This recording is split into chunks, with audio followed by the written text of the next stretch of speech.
bitta ayolimiz murojaat qilib keldilar vodiydan. Shunaqa yig'laydi, shunaqa ham ko'zi yoshini tindira olmaydi. Menda rak bor ekan, bachadon bo'ynimni kuydirib bering Kamol opa. Meni erta kuydirishmadi deb keldilar. Men ularni tekshirdim, ko'rdim, erta bilasizmi, juda ham idealni bachadon bo'yni, faqatgina ektopiya aniqlangan edi. Ektopiya bu bachadon bo'ynini normal holat hisoblanadi. U bachadon ichki qismini tashqariga o'sib chiqqan holati hisoblanadi. Qizlar, bu norma hisoblanadi. Luboy ko'rgan qizarishlarni, mana bunaqa yodga bo'yalmagan narsalarni, qizarishlarni, servititlarni ko'rib bachadon bo'ynini kuydirish kerak emas.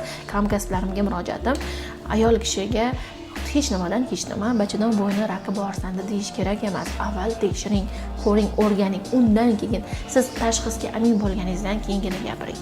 Chunki u ayolning holati shu darajada ediki, hattoki ko'zini ocha olmaydi-da, yig'lab kelgan.